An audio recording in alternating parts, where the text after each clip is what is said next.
things aren't great between him and the Packers organization. There's a story done by ESPN, and the reporter went out and interviewed an agent, a scout, a coach, and an executive to try to figure out how would you handle this Aaron Rodgers Packer thing, because it's been tense forever. And the agent had a really, really interesting answer. I want to read this to you. He says, I've heard Aaron's stubborn. And who knows that they're not offering up a palatable situation that is middle ground. I'm going to assume some sort of middle ground's been attempted by the Packers. And I'm going to assume right now Aaron's not listening to it. But it's screwing the Packers in a lot of ways because now there's just no cap space. He goes on to say, the Packers called me, said the agent. And they said, listen, we'd like to do something big, but hint, hint, we've got to get through a space. Meaning they tried to make a deal, and there's no reason for the agent to lie. It's an anonymous agent. Aaron's not his client. There's no reason for the agent to lie. This is when you go anonymous, you get more truthful answers. Joy and I can tell you that. Once you go anonymous, people tell you the truth. Once you quote them, they go soft. It's very interesting. Green Bay trying to do things, but stubborn is more important than winning. Ego more important than winning. I'm not saying Aaron doesn't want to win. But you're going to tell me how much things matter in your life by the sacrifices you're willing to make. If you're not willing to move away from your hometown for 12 years, you're not really totally committed. Joy did. I did. If you're not willing to sacrifice a little money, you're not going to be Brady. You're not going to be Mahomes back-to-back Super Bowls. It's just very interesting. What do you care about Aaron Rodgers? Jeopardy, power, money, winning, leverage? If this agent and his answer is true, winning's not just the only thing he cares about. Now, nobody thinks that Aaron doesn't want to win. That is not the question here. But it's like the question I often ask young people when I created my podcast network. I ask a series of questions. How committed are you? Well, I kind of want to live around. I grew up in this area. There's a bagel shop over there. I want to see my parents on Sunday. That is awesome. But you're not all in on being great. You want a more well-rounded life. And by the way, pro athletes have off seasons. LeBron, Brady, they have off seasons. You can have a well-rounded life. But it is interesting, this article. Go read it for yourself. Agent, scout, executive. What conclusion do you come to? My conclusion is if stubborn is getting in the way of winning, Aaron needs to see a therapist.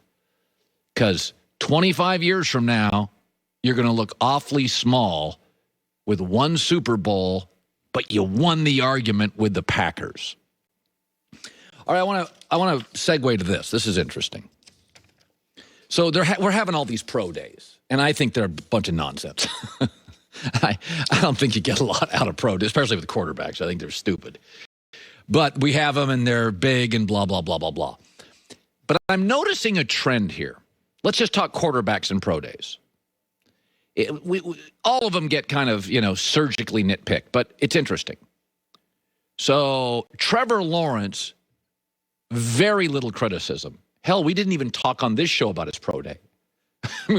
It's not even a topic on a show called The Herd. We love football and college football. We barely talked about it. Mac Jones, there appears to be a love affair currently going on that I can't understand. He is zooming up the board. Zach Wilson, he's been locked into the number 2 spot for, a month? Trey Lance wowed everybody at his pro day. My scouts love him. My sources love him. You can't find a bad word about Trey Lance. People like him. The only question is he hasn't played a lot. And then there's Justin Fields. John Lynch and Kyle Shanahan of the Niners didn't go to his first pro day. At another network, a former NFL quarterback questioned his work ethic. Greg Cosell, who I bring on this show all the time and doesn't really have strong opinions beyond tape, said this yesterday about Justin Fields. I think Justin Fields has some issues. I really do. I mean, I've watched his tape and I've watched it several times. And I think there's things that concern me, but he's really a high-level talent. I think Justin Fields is a big physical athlete. He may not be as refined as you'd like right now, so now you have to coach him. And I've always been a believer that coaching is a major variable and a big factor, and where Justin Fields goes will be a big deal because he will need to be coached. Interesting. And I noticed this. Wonder if you noticed this. Atlanta is number 4 with a pick. Justin Fields is from Georgia. That matters. It does matter. I mean, Joe Burrow from Ohio, Cincinnati. I mean, I'm not blaming anybody, but it matters. It's kind of cool if Troy Aikman always felt and talked and sounded like a Cowboy quarterback. It kind of matters, right? So Atlanta had the number 4 pick. All these rumors for 6 months, they're going to move off Matt Ryan. The minute the San Francisco 49ers appeared to be committed to Mac Jones, meaning they would get Justin Fields, the next day, we'll take calls. What? So Atlanta's not into him. By the way, a story this week on Carolina that needed a quarterback, that it was after the pro day of Justin Fields, they committed to Sam Darnold. I don't know what it is. I thought he had the best single game by any quarterback in college football this year when he rolled Clemson and made